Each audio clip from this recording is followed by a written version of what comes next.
우리가 주일날 잠언의 말씀을 살펴보고 있잖아요. 절기 말씀도 또 나누고 또 주제를 가지고 설교를 하기도 하는데, 잠언의 말씀을 나누는 가운데 잠언의 재물, 돈과 관련된 또 이런 말씀들을 또 연구하게 되면서 오늘 이 설교를 준비하게 되었습니다. 오늘 설교 제목이 거룩한 물질관입니다. 우리 학생들 중에는 물질관 하니까 이게 무슨 말인가 하는 학생들이 있을지도 모르겠어요. 물질이라는 말이 이런 게 물질이죠. 물질입니다. 이게 질량을 가지고 공간을 차지하는 것을 물질이라고 정의하는데, 이 물질은 또한 재산이나 돈을 비유적으로 또 가리키는 말이기도 합니다. 그러니까 물질을 가리니까 물질을 우리가 어떻게 바라볼 것인가, 거룩한 물질관이니 세상 사람들이 재물을 어떻게 바라보느냐와는 다른 구별된 관점으로서 우리가 물질을 바라봐야 되는 관점, 신앙, 여기에 대한 말씀이에요. 우리 성도님들은 재산이 얼마나 되면 만족하시겠습니까? 얼마가 있으면 좋으시겠어요? 사람마다 동일하진 않겠죠. 우리 학생들은 100만 원만 있어도 엄청 부자가 되었을 거라고 이제 생각을 할 겁니다. 그런가 하면 아이고 대구 지역에 수성구에 집 하나만 있으면 좋겠다, 그런 분도 있겠죠. 사람마다 이 부에 대한, 부자에 대한 기준이 동일하지는 않을 것입니다. 2023년도 한국 부자 보고서라는 그런 조사 내용이 있어요. 부자들의 공통점이 있는데 아무도 자기가 부자라고 생각하지 않는다는 겁니다. 10억만 있어도 엄청 부자인데 자기 부자라고 생각 안 해요. 50억 있는 사람도 자기를 부자라고 생각 안 한답니다. 심지어 100억을 가지고 있는 사람도 자신을 부자라고 생각하지 않는답니다. 부족하다는 얘기죠. 미국의 석유 재벌이었던 록펠러라는 이름을 아실 겁니다. 하루는 기자가 이 록펠러에게 물었습니다. 회장님은 이미 엄청난 부를 가지고 계십니다. 얼마가 더 있으면 좋으시겠습니까? 이렇게 물었더니 록펠러의 대답이 조금만 더 있으면 좋겠습니다. 조금만 더. 근데 이게 사람의 심리예요. 이미 이전보다 많은 것을 가지고 있고 누리고 있어도 아이고 조금만 더 있으면 좋겠다. 이게 전 세계 가장 부자가 그런 생각을 할 뿐만 아니라 여전히 사람들은 아이고 조금만 더 이렇게 조금만 더 있으면 좋겠다고 생각한다는 겁니다. 정말 돈이라고 하는 것이 아무리 가져도 아이고 조금만 더 있으면 좋겠다라고 생각하게 되는 것처럼 만족이 없다는 겁니다. 오늘날 세상은 이렇게 말합니다. 사람들이 그냥 입으로 말하는 건 아니지만 오늘날 세대의 문화와 가치관과 사상과 사람들의 삶의 방식을 통해서 우리가 전해 듣게 되는 것은 더 많이 가져야 행복하다는 것입니다. 더 많이 가져야 내 삶이 행복하고 더 많이 가져야 내가 안전하다. 오늘날 세상은 이렇게 말하고 있고 은연중에 이런 세상 속에서 오늘날 사람들은 살아가고 있는 거죠. 도대체 얼마를 가져야 만족이 되고 행복할까? 오늘 바울은 믿음의 아들 디모데에게 이 세상의 가치와 흐름과 사상과는 전혀 다른 거룩한 물질관에 대해서 말씀을 하고 있습니다.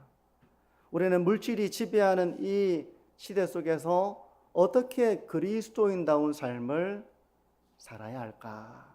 오늘 말씀을 통해서 물질에 대한 관점을 한번 점검해 보시기를 바랍니다. 나의 가치관과 생각이 구별된 이런 물질관을 가지고 살아가고 있는지, 이런 거룩한 물질관을 정립해 보는 시간 되었으면 합니다. 첫 번째 오늘 본문을 말씀하고자 하는 바는 재물의 헛됨에 대해서 말씀하고 있어요. 재물의 헛됨. 17절 전반부를 한번 보시면요.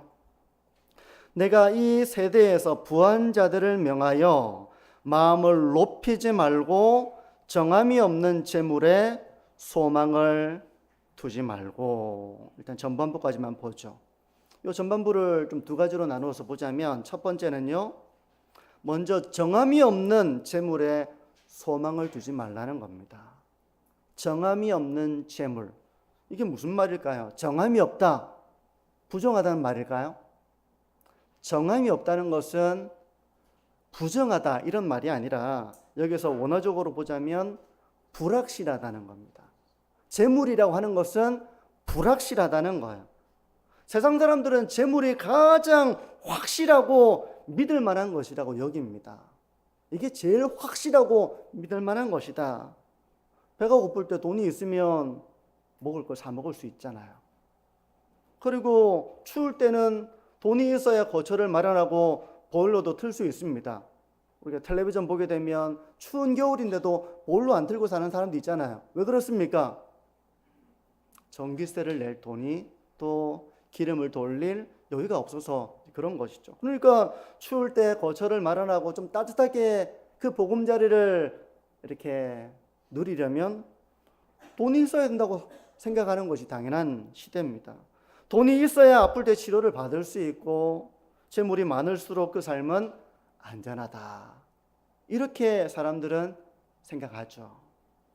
세상 사람들은 돈만큼 확실한 방패가 없다, 돈이 있어야 그 모든 위기로부터 나를 보호할 수 있고 나를 지킬 수가 있다, 그렇게 돈을 생각하고 돈을 의지하지만 사도는 재물을 향해 정함이 없다, 그렇게 말합니다.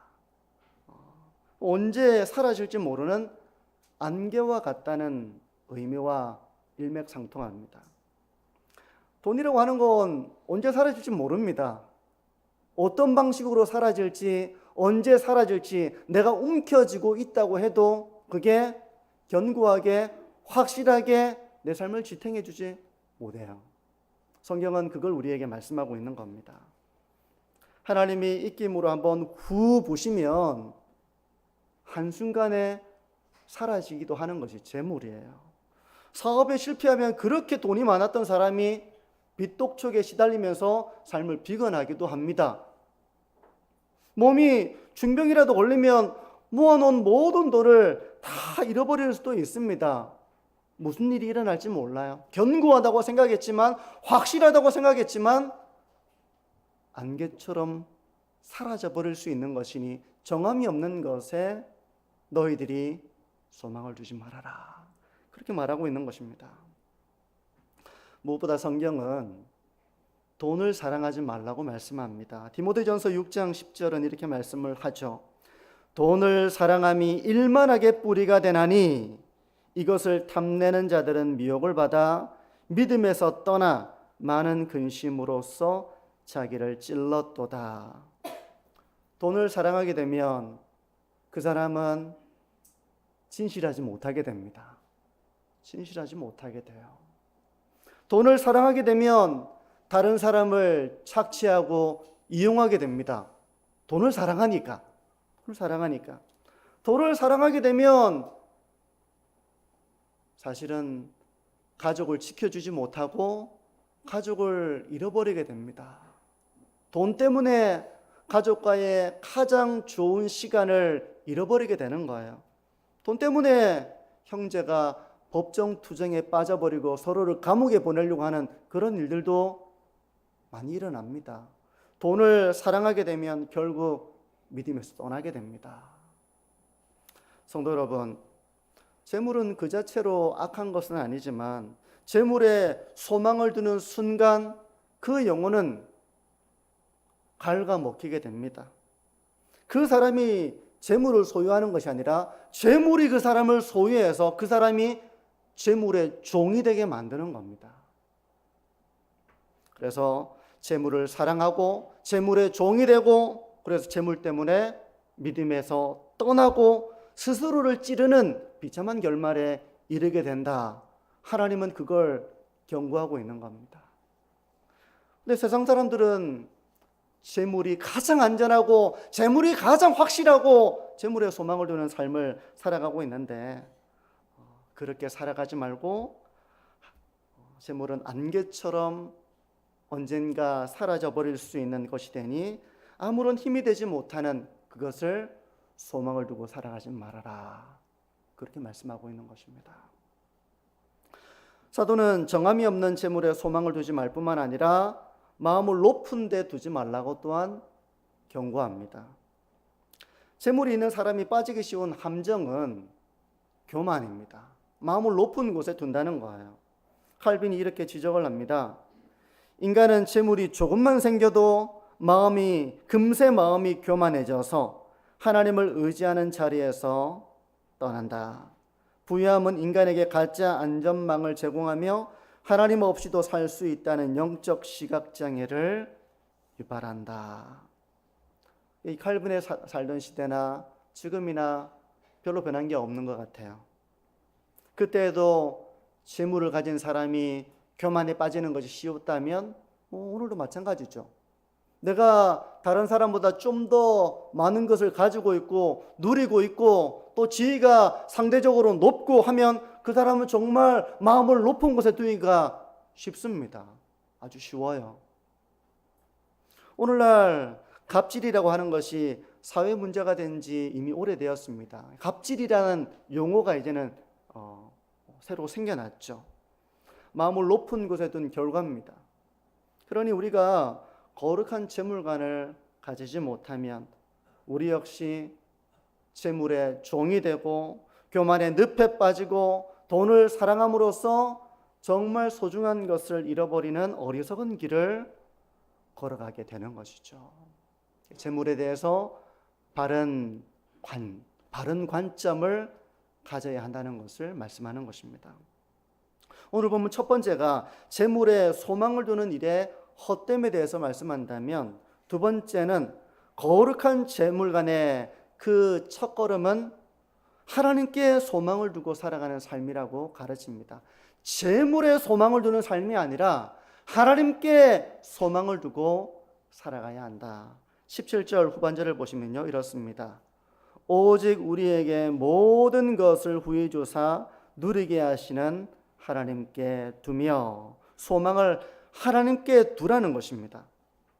재물이 우리의 삶을 행복하게 하고 안전하게 하는 것이 아니라 하나님께서 우리의 삶의 모든 필요를 채우시려는 분이라는 것을 너희가 믿고 하나님께 소망을 두라는 겁니다. 하나님께서 건강을 주실 때 우리는 일할 수 있습니다. 하나님께서 은혜를 주실 때 우리는 아름다운 관계를 만들어갈 수 있습니다. 가족 간의 관계, 성도와의 관계, 이웃과의 관계를 아름답게 만들어 나가는 거 하나님의 은혜입니다. 하나님께서 지혜를 주실 때 우리는 인생의 복잡한 문제들을 잘 헤쳐나갈 수가 있는 것입니다. 하나님께 소망을 두어야 한다는 것입니다. 공급자는 재물이 아니라 재물이 내 삶의 필요를 채우고 나를 안전하게 하고 가장 확실한 것이다, 이게 아니라 하나님이 우리의 공급자라는 것을 기억하고 하나님께 소망을 두어야 한다는 거예요. 그러면 구체적으로 하나님께 소망을 두는 거룩한 물질관을 가진 사람은 어떤 삶을 살아가는가? 18절을 보시면요, 선을 행하고 선한 사업을 많이 하고 나누어 주기를 좋아하며 너그러운 자가 되게 하라. 하나님께서 우리에게 재물에 대해서 어떤 삶을 살아야 하는지를 말씀하는 것입니다. 재물을 쌓아두고 더 많이 쌓아두고 우리만 누리는 삶이 아니라 오히려 하나님은 선한 일에 나누어주고 너그러운 자가 되기를 하나님은 우리에게 그런 삶을 살라고 말씀하시는 것입니다. 여러분, 그게 인생의 재미입니다. 재미예요. 내가 가지고 있는 것을 나누는 때 그 재미가 있어요. 재미가 있는 겁니다. 그걸 움켜쥐고 나 혼자만 누리는 삶이 아니라 나누어주면 어떻습니까? 같이 즐겁잖아요. 같이 즐거워하고 그렇게 너그러운 자가 되는 것이 하나님께서 우리가 재물을 가지고 이런 삶을 살기를 바라신다는 것입니다. 찰스 디킨스의 작품 스크루지를 잘 아실 겁니다. 스크루지는 평생 돈만 모았잖아요. 평생 돈을 모으고 사람들에게는 구두쇠 영감이라는 그런 소리를 들었습니다. 다른 사람을 돕는 일에 전혀 관심이 없었습니다. 이웃에게는 아주 차갑고 냉소적이었어요. 관심이 없습니다. 근데 꿈을 꾸게 되죠. 그의 과거와 그의 현재와 그의 미래를 보는 꿈이었습니다. 근데 그 미래를 보니까 돈만 잔뜩 쌓아두고 욕심을 가지고 살아왔던 그 삶에 아무도 그의 죽음을 애도하지 않고 비참한 그 죽음을 맞이하는 그 모습을 보는 이제 꿈을 꾸게 되는 것이죠. 꿈을 깨고 나서 스크루지가 이제는 내가 다른 삶을 살아야 되겠다. 그런 이야기입니다. 그래서 이웃과 나누는 기쁨을 알게 됩니다. 나누어주는 삶을 살게 돼요. 그 기쁨을 누리게 됩니다. 그리고 많은 사람들이 스크루지를 아주 존경하고 사랑하게 됐죠. 그렇게 이야기가 끝을 맺습니다. 성도 여러분, 우리가 돈을 벌고 돈을 또 아낄 줄 알아야 됩니다. 근데 그것보다 더 중요한 것은 하나님께서 우리에게 재물을 맡기셨고 그 재물을 맡기신 것은 우리가 그 재물을 가지고 쌓아두는 삶을 사는 것이 아니라 잠시 이것을 우리가 맡고 있고 하나님의 뜻을 따라 이것을 잘 사용하는 청지기가 되어야 한다는 거예요. 재물만 그런 건 아니겠죠. 하나님이 우리에게 건강을 주시고 재물을 주시고 은사와 능력을 주신 이유를 우리가 생각해야 됩니다. 그리고 하나님의 뜻에 맞게 그걸 사용할 줄 알아야 된다는 거예요. 그게 바로 선한 사업을 하는 것이고 나누어주는 너그러운 사람이 되는 것입니다. 또 그런 삶에 기쁨이 있습니다. 함께 즐거워하는 복을 누리게 되는 것입니다. 성도 여러분, 우리가 재물의 종이 아니라 하나님의 종이 되어서 청지기로서 재물을 지혜롭게 사용하고 어려움 가운데 있는 사람들이 있다면 그 사람들을 돕고 위로하고 또 사랑을 나누고 함께 즐거워하는 삶 속에서 우리가 하나님의 선한 청지기로서의 기쁨과 보람과 그런 하나님의 은혜를 누리는 삶의 길을 걸어가시는 우리 모든 성도님들이 되시기를 주님의 이름으로 축복합니다. 근데 이게 이웃을 위한 삶이기도 하지만 하나님의 영광을 위한 삶이기도 하지만 궁극적으로는 우리 자신을 위한 삶입니다. 19절을 보시면요, 마지막 절인데요, 이것이 장래에 자기를 위하여 좋은 터를 쌓아 참된 생명을 취하는 것이니라. 세상 사람들은 이 땅에 좋은 집을 사고 좋은 차를 사고 이 땅에 쌓아두는 것이 미래를 위한 가장 안전한 일이고 그것이 나를 행복하게 하는 일이다 라고 생각을 하지만 성경은 하나님과 이웃을 위해 나누는 것이 영원한 터를 쌓는 것이다, 그렇게 말씀을 합니다. 존 메가더 목사님이 이렇게 말하는데요, 이 땅에서 썩어질 재물을 영원한 가치인 참된 생명으로 환전하는 방법은 선행과 나눔의 삶을 살아가는 것입니다. 우리는 재물을 천국으로 가져갈 수는 없지만 먼저 보낼 수는 있습니다. 그러니까 돈을 쓰는 것을 보게 되면 그 사람이 하나님을 신뢰하는 사람인지 하나님의 청지기인지 하나님의 종인지 아니면 하나님을 신뢰하지 못하고 하나님의 종이 아니라 재물의 종인지 알 수 있다는 말씀이죠. 어떻습니까? 한번 자기 자신을 한번 돌아보시기를 바랍니다. 많은 사람들이 더 가져야 한다고 생각합니다. 지금은 더 가져야 하고 지금은 아직 부족하다고 생각해요. 그래서 이걸 잘 나누기를 주저하는 것이죠. 우리 성도님들은 하나님을 신뢰하는 청지기로서의 길을 걸어가고 있는가? 아니면 신앙의 길을 걸어가고 있지만 세상 사람들이 걸어가는 길을 여전히 보고 영향을 받으며 그렇게 살아가고 있는가? 자기 자신을 한번 돌아보시고 점검해 보시기를 바랍니다. 말씀을 정리하는데요, 하나님께서 우리에게 주신 것을 한번 헤아려 보시기를 바랍니다. 오늘 본문은 재물에 대해서 말씀하고 있지만 재물뿐만 아니라 하나님이 주신 모든 것들 중에는 재물도 있지만 건강도 있고요. 젊음도 하나님이 주신 시기이기도 하고요. 재능과 은사와 능력도 하나님이 주신 것입니다.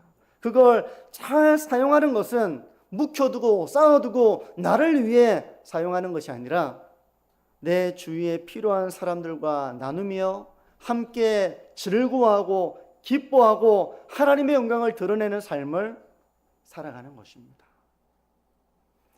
성도 여러분, 마지막 때가 되면 우리가 아이고 조금만 더 모았으면 좋았을 텐데, 내가 1억까지 모아봤는데 2억까지는 모아보고 죽어야 되는데, 그런 생각을 하지는 않을 거예요. 아이고 내가 10억까지는 모아봤는데 13억까지 모았어야 되는데, 그런 생각은 아무도 안 할 겁니다. 대신 아이고 그때 내가 조금 더 도우며 살았으면 좋았을 텐데, 그때 그 어려움을 보는 걸 내가 외면하지 말고 그때 도왔으면 좋았을 텐데, 그때 내게 좀 여유가 있을 때 좀 이렇게 베풀고 나누고, 그래서 그 순간을 정말 아름다운 추억으로 간직하고 다시 기억해 봤을 때 참 잘했다 이렇게 생각할 만한 인생을 살았으면 좋았을 텐데, 막 그런 후회를 저는 할 거라고 생각을 해요. 성도 여러분, 나중에 지난 날을 돌아볼 때 하나님, 제가 하나님의 청지기로서 주님께서 저에게 주신 재물과 은사와 능력들을 제가 잘 사용하면서 살아올 수 있었다는 것이 하나님의 은혜였습니다. 우리가 그렇게 고백할 수 있는 삶이 되기를 바랍니다. 성도 여러분, 세상 사람들처럼 정함이 없는 재물에 소망을 두거나 마음을 높은 곳에 두거나 우리가 그런 유혹을 받으면서 이 세상을 살아가고 있어요. 그런데 하나님께 소망을 두고 내 삶의 공급자는 하나님이시고 우리는 청지기이고 하나님이 주신 모든 것들을 지혜롭게 잘 사용해서 하나님의 영광이 될 뿐만 아니라 그 순간을 정말 행복하게 누리고 또 장차 영원한 터를 위해 쌓아두는 지혜로운 삶의 길을 걸어가시는 저와 우리 모든 성도님들이 되시기를 주님의 이름으로 축복합니다.